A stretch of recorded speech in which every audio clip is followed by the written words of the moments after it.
Hello everyone, it's been Rock39 again. I made this quick little video simply to explain a few things. I know that we had a recent update, I'm sure we're all aware. And there's a few things that I noticed that might not have been mentioned or expected, which I think are pretty cool.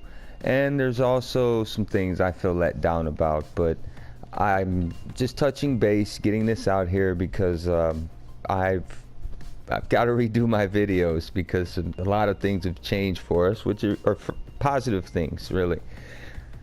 We seem to get upset when, they change the game on us, and it's never really that bad. Honestly, the first time they did it with the skill trees, I about lost my mind, and it really was much better. It's so much better now than it used to be. So it's just something to maybe mull over for a little bit if you find yourself a little upset about some of the current changes. I do believe that there has been a skill ramp in all the missions. Well, I play mostly on Death Wish, and for example, the Hoxton Breakout, I used to run that one with this particular build all the time and can do it solo really fast. Day 1 is usually inside of 8 minutes and day 2 is usually inside of 15 minutes. Well, I've been running it since the update just to see some things, try some skills out, and they spawn more dozers at one time on Death Wish. I've even had the minigun dozer show up, which blew me away. I didn't expect that. So there's a lot of changes. Difficulty has been increased, at least as far as I can tell. So I think they're trying to encourage us to stop playing these missions solo. Either that or just play a lot better or a lot harder, a lot longer.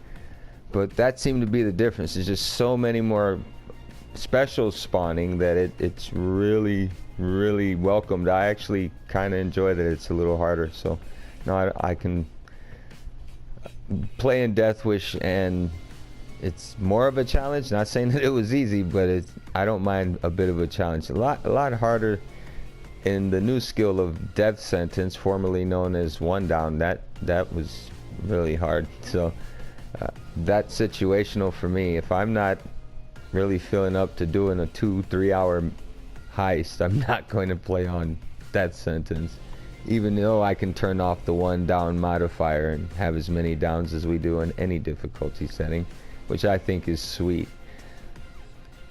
The other thing I've noticed, aside from multiple masks, all these things you guys will be able to see if you just go looking in your inventory. You'll see, even if you don't have some of them, because they do hand you a single of like the digital version or the throwback mask for the original 4 heisters from Payday. A few other things are, pretty cut and dry. You get the update, you get that item, a mask or what have you. Me personally, the mask doesn't make me play any better, but I do enjoy the fact that they're giving us more stuff to mess around with. The other thing that I noticed as far as gameplay goes, I haven't really messed with the Graze skill. The change from specialized killing going away and high value target moving over might have changed a few things for your build here. I can go in and show you with the 0 build, but normally I would spec into high value target here. That's how it used to be. They moved ammo efficiency, which was at the very top of this tree, down a tier, and they installed Graze, which I'm not going to go into any detail about it, but what I'm getting at is what you lose when you still want high value target. You can still get it for the same amount of points, and you gain some speed increase when your armor breaks, and that seems fine and well, all good. But the 8 weapon stability and 100% snap to zoom speed increase when you do it this way is only for silenced weapons.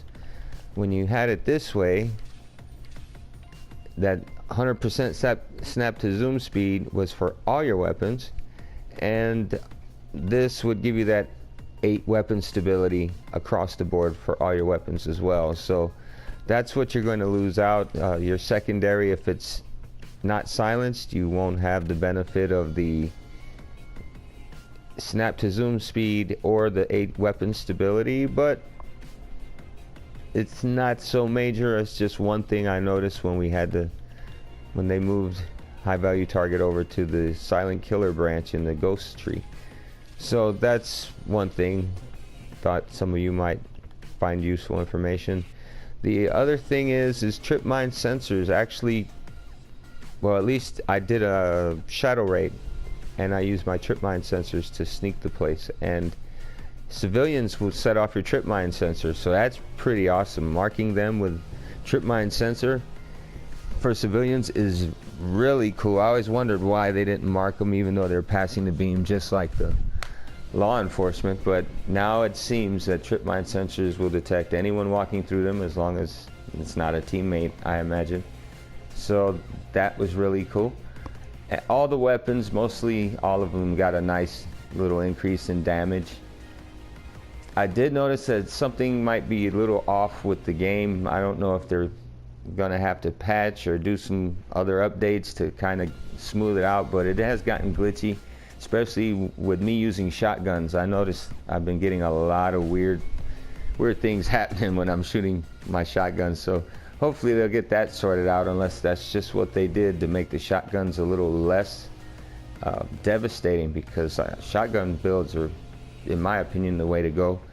But I've also used assault rifles, submachine guns, you name it. I try to play with all kinds of stuff, but I found that, you know, shotguns seem to kind of been left behind a little bit, even if we did get some increase in some things, and we got a new akimbo set of Brothers Grimm shotguns, and that's also a secondary that you can use in a single version. We got the Crosskill Guard pistol, both for akimbo and as a secondary, which is kind of nice. I like the way it looks. But yeah, Grayscale, that's there. We did get a new perk deck and a new character. It's Duke is the character, and this perk deck is Stoic. I'm finding Stoic is kind of cool, but it's just I'm not used to the playstyle yet, but I'm trying to give it a go. I've been used to Grinder for so long that I'm really trying to maybe have another build. I actually have a pretty decent burglar build that I use for loud, and it goes without saying, rogue, you got a rogue build. Everybody has a really good rogue build, I'm sure by now. Same with crook. I think crook, in my opinion, is probably the best way to use dodge aside from the burglar, to be honest, but I find that rogue doesn't give me enough dodge. Even though I have that massive amount of dodge, it seems to let me down a little more frequently than when I'm using burglar or crook. But it could be because I'm not that great of a dodgy player. I've always used grinder without dodge, and it seemed to work fine for me, so I don't really spec into dodge a lot, so I'm not that accustomed to the mechanic or the dynamic of running that particular perk deck. But I still noticed that it does have a benefit. I'm not knocking it, it's just for me, I've been more of a grinder, so I'm going to look and see what Stoic does for me, and that might help me change up a few things. Now, all the weapons in this game, I like to say this out loud, don't worry about damage numbers. It's really on player skill and your familiarity with your weapon and your perk deck, actually, as well as your skills that you invest in your build. You can build around some pretty, crappy guns, and they have a pretty good build. I don't have many builds that use DMR weapons or high damage weapons. I don't use sniper rifles, and I take care of myself pretty well in this game, I would like to think. So aside from all that, trip mine sensors for us stealth guys, we didn't get any stealth missions with this update, but we did get a benefit for, you know, the improvement of the trip mine sensor being able to detect anyone that walks through that's not a playable character or your buddies. But for the most part, yeah, that's an advantage in my opinion, that benefit that I always wanted, but now we have.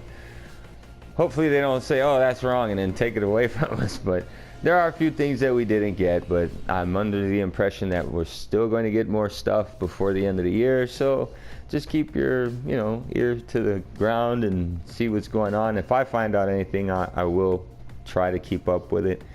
I'm not that quick to respond because I'm not on any other form of social media or anything. I'm only on the PS4, on the PlayStation Network. I do watch YouTube from other content creators. Give a shout out to the other guys. I don't really know these guys, but I do feel like they're a benefit to us if we're going to keep trying to find ways to get better at this game. Maybe pick up a few tips. B. Croft is one. General McBadass. Nanook Metal. He hasn't done anything for a while, and I think it's because of the stealth thing, but he's done it all already. He's an awesome dude. Another guy you can pick up a lot of info from, even though his videos are for PC. It's relative to what we do. Red Archer Live is probably one of the coolest ones, I think, for console players, because he covers the Xbox as well as the PS4. Even though he plays Xbox, it is very similar what they're doing for us, they're doing for them as well. So those are just some guys. I hate to be name dropping. I really don't know them. Maybe you guys want to give them a look and see what they're talking about sometimes.